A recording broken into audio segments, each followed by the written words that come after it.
In a recent popularity poll for Jujutsu Kaisen, it was revealed, to the surprise of many, that Naoya Zenin had collected over 11,000 votes, granting him a spot in the top 5, beating out characters such as Yuta, Maki, Sukuna, and so many others by a wide margin, which is very strange, because despite Naoya's admittedly cool appearance, he kinda sucks. And it's not even just because of his own personal views, but even from a battle standpoint, he's never beaten anyone on panel. And the literal second fight we see him participate in results in his death. So seeing him so high up in a popularity poll made me do a double take, because he's obviously there for a reason, and I wanted to know what that reason was. So I dove back into the Jujutsu Kaisen manga and reread everything that pertained to Naoya. After doing so, I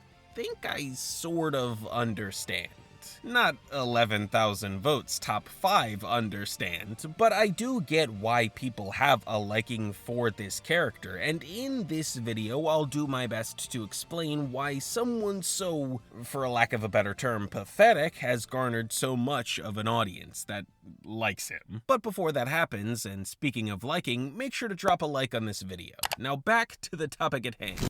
Our first introduction to the dishonorable one is interesting, because immediately you know what he's all about. There's no mask put up for show or hidden agenda at play with his character. He's extremely set in his beliefs about everything, and his brazen speech only helps to further prove that fact. He carries himself with an air of confidence and authority that makes you think he'll be a star player for chapters to come. However, we later come to learn that the perception that was given to us by Gege of Naoya couldn't be further from reality. But even though his screen time doesn't rival other antagonists like Mahito or Kenjaku, I'd argue that what Gege did with the impact of Naoya and what he represented actually meant far more to the story than either of those two. Which sounds a little bit crazy, but Naoya is the personification of the old guard, which is almost solely responsible for everything that's wrong with the Jujutsu Society. Now,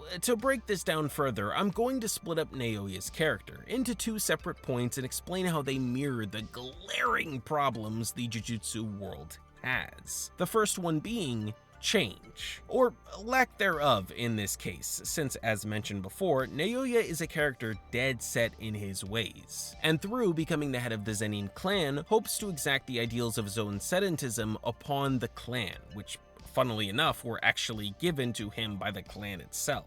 Snake eating its own tail, if you will, but he wants to do this even though those exact ideals have led to countless and unimaginable horrors for those inside and outside the Zenin organization. This perfectly mirrors the Jujutsu world, because the exact same thing was happening even back when Gojo was a student at Jujutsu High, and continued to be the case for a very long time. The powers that be refused to try or let the world change, which led to numerous unnecessary deaths and the eventual turn of pivotal characters like Geto, Yuki, and even the Honored One himself. Although his efforts to make a difference were less apocalyptic and more working from the inside out. Now the next point, and probably the most pivotal one, is self-importance. During Naoya's fight with Maki, we're preview to not only a flashback of his earlier years, but also how he sees himself in the story, which all ties very nicely together. In said backstory, it's revealed that Naoya had an encounter with Toji, and this meeting led to probably the only change that had ever taken place in Naoya's life, since his perspective of the guy before meeting him was one of self-pity. But after seeing Toji for the first time and seeing the look in his eye, Naoya knew that in spite of a lack of cursed energy, he was someone who would be so integral to the greater world that it would shake its very foundation. And later on in his life, Naoya came to understand that there was another player who held a similar role as Toji, that being Gojo Satoru, and with his understanding of their greatness, he somehow convinced himself that he would stand alongside the two of them as another player of vital importance. And, I mean, I know I said the whole convinced himself that he would stand alongside the other two with a tad bit of sarcasm, but from his perspective, how could he not see himself as that? The guy was about to become the head of the most powerful clan inside Japan.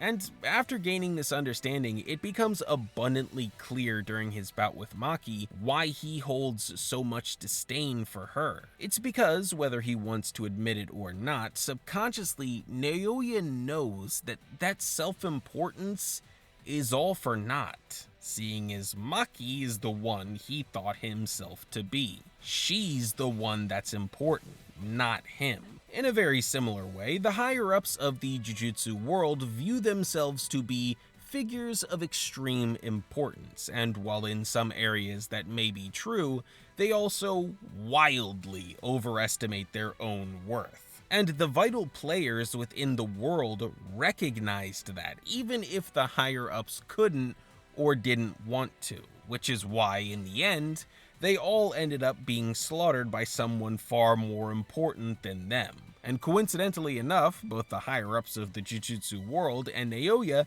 meet their respective ends by retaliation from people that outweighed their own self-importance. It's like a writing thing, I guess. Now, you may notice that so far, I haven't brought up Naoya's evolution into a curse, and that's simply because, while that part of the story is definitely interesting and also still holds those character ties, his return and battle against Maki for round 2 doesn't really add anything new to the equation.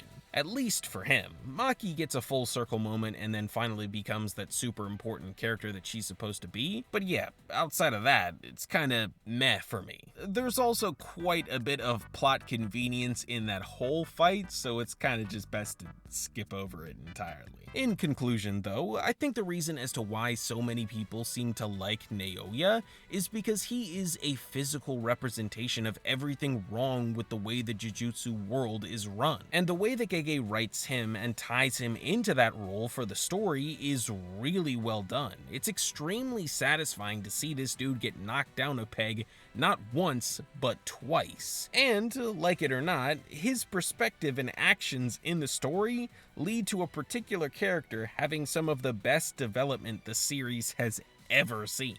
So, I mean, you at least gotta thank him for that. But anyways, ladies and gentlemen, with all that said, I believe that is going to do it for this one. So, thank you all very much for watching. I hope that you all enjoyed. If you did, make sure to like, comment, and subscribe with the notifications on, and I will see you all in the next one. Peace out, everybody!